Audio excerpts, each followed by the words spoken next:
I would like to know, like, all of these surveys of what they do, it's all BS saying that, more Americans would want to retire.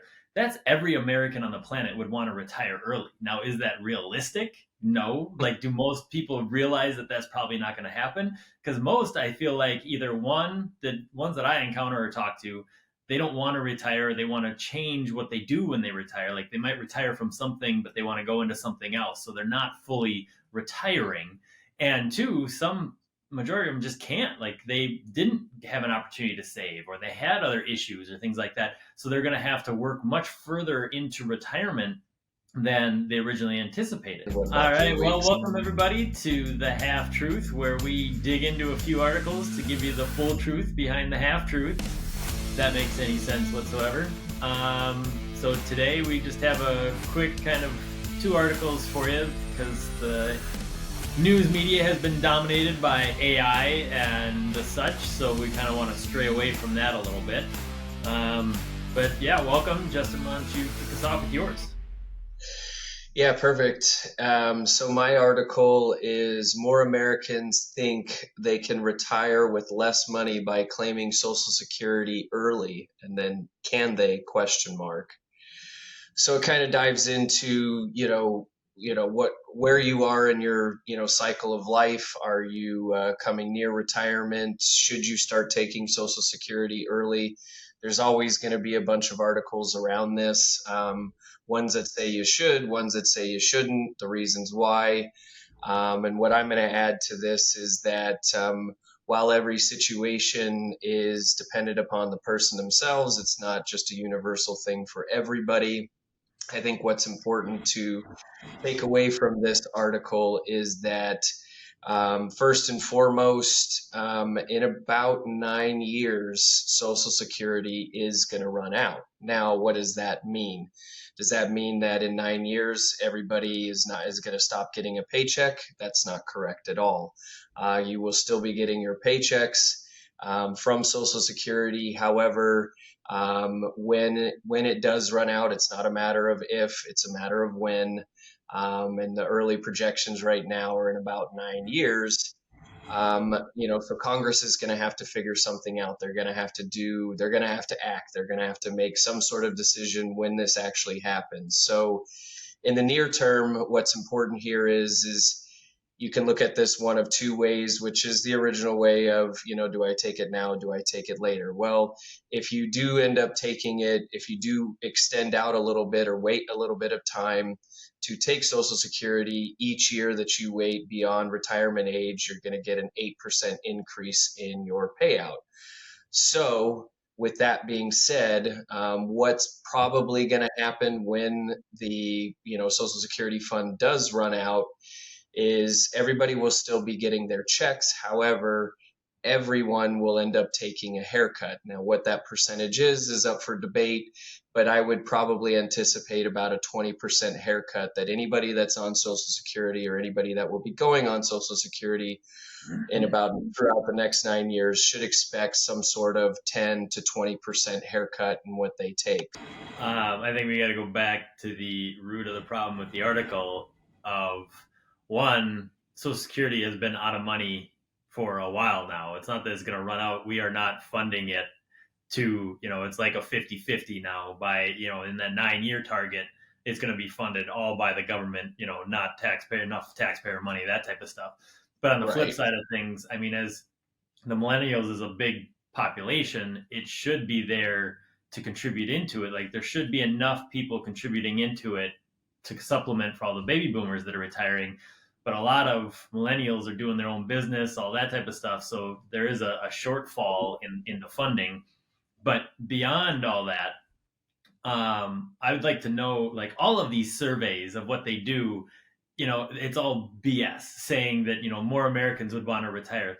That's every American on the planet would want to retire early. Now, is that realistic? No. Like, do most people realize that that's probably not going to happen? Because most, I feel like, either one, the ones that I encounter or talk to, they don't want to retire. They want to change what they do when they retire. Like, they might retire from something, but they want to go into something else. So they're not fully retiring. And two, some majority of them just can't. Like they didn't have an opportunity to save, or they had other issues or things like that. So they're going to have to work much further into retirement than they originally anticipated. Plus, if the government comes out and says, okay, retirement age, and this might be a thing to supplement or to try and fix the Social Security, that they're trying to push that retirement age back. It's no longer 65. They want to push it to starting at 67, and then by 72 or whatever. That's why they keep pushing back the R&Ds. I think they're setting the stage for pushing back the retirement age to get people kind of conditioned to that aspect of things. So yeah, I do agree that everybody wants to retire, early, but does it become really a reality? And I don't think that's what the article really kind of took into consideration, because if you go out and ask the question, do you want to retire early? Yeah, duh. Like nobody wants to work forever, or they want to change what they're doing and do something that they maybe enjoy more.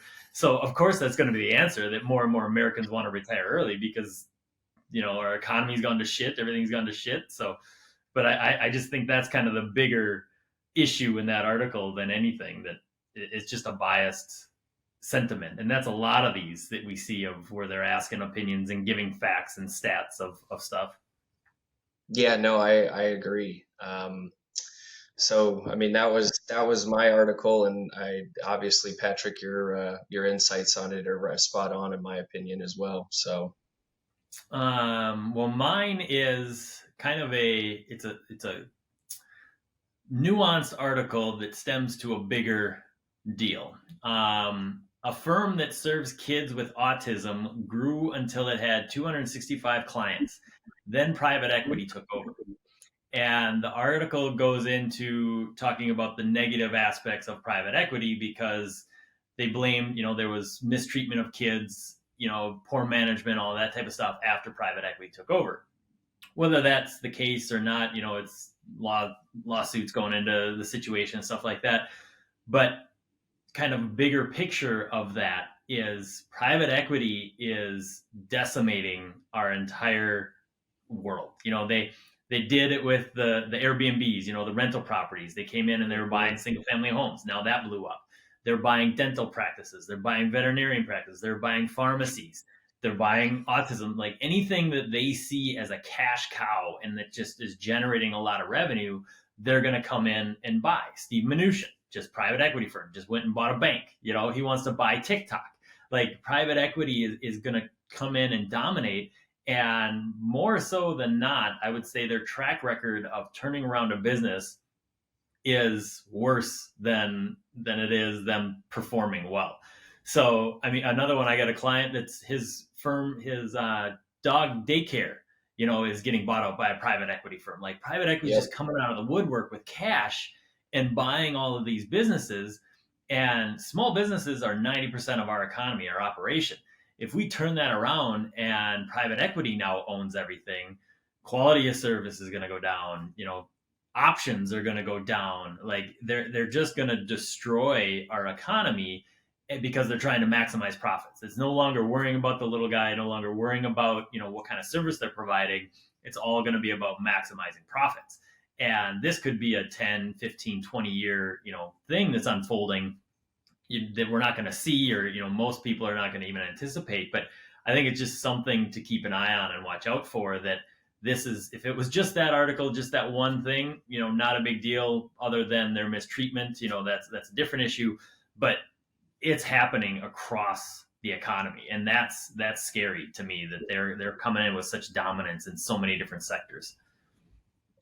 Yeah, that last point too, so many different sectors. I mean, we've started to get familiarize ourselves with the dental practices as well as veterinarian practices, and we quickly learned how much private equity is starting to take over those areas. So yeah, I mean, when anytime you get, think about it, you have these people who start their small business and they grow it and grow it and grow it, and they're looking for an exit strategy. And when they have somebody with deep pockets come in and say, hey, I'll give you XYZ to buy your business.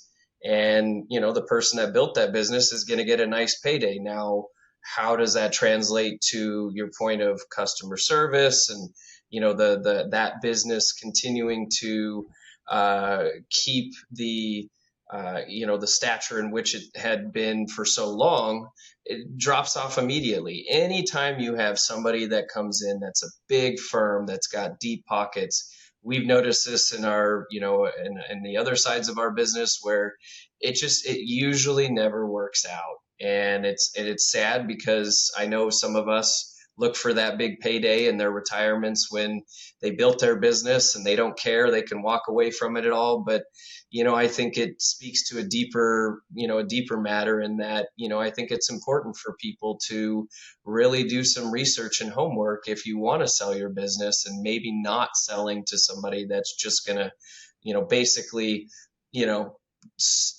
come in, purchase it, and then maybe potentially just drive it into the ground and suck as much money out of it as possible for their own benefit.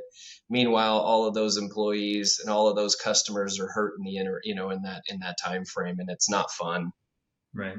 Well, and So they can't be an expert in all of the areas that they do it. The reason why it works out for the private equity firm is because economies of scale. If they buy 30, 40, autism schools, then they can economy scale, type of thing. So even if that 265 client base dropped down to, 200, 175, whatever may be the magic number that they kind of calculate, they can still be profitable. They can still make money. It's just it decimates the ability for them to provide the service for, like you said, the actual clientele that's there. And I don't want to put it on the business owner that they shouldn't sell to private equity because they should worry about that, because, and I know that's not what you were doing. It's just more so the fact that worries me that private equity is coming in so dominant. And the next sector that I can see that happening is insurance.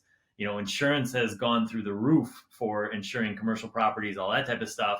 Private equity is going to see that as a cash cow, and they're going to start either buying up insurance companies or producing their own insurance companies to start doing that right now while rates are so high. Right. Meddling in the business. I always, when I think of, a private equity firm or somebody coming in and changing something that's great, and this is going to be totally out of left field, but, look at a company like In-N-Out. They're still private.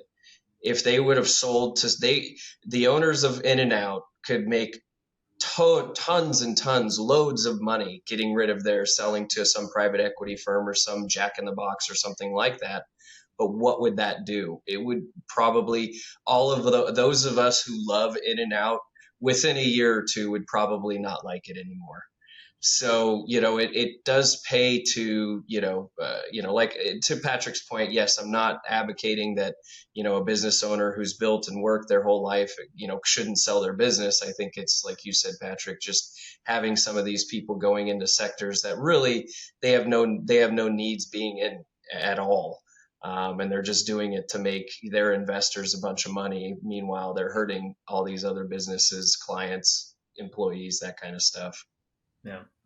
Yeah. So, well, that's all I had. Yeah, that's all I got too. So yeah, I guess the two takeaways: watch out for private equity firms, or find the right one to invest in. I don't know. No, I'm just kidding.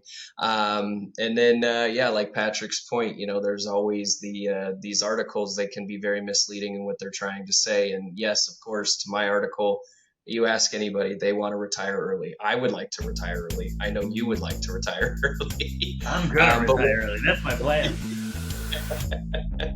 So, well, thanks everybody. We appreciate you. We'll be back next week, and hopefully we can talk about something different as well. Like Patrick said in the beginning, this AI craze is just taking over the internet, and it's like all the articles are just AI, AI, AI. So, we'll see you next week.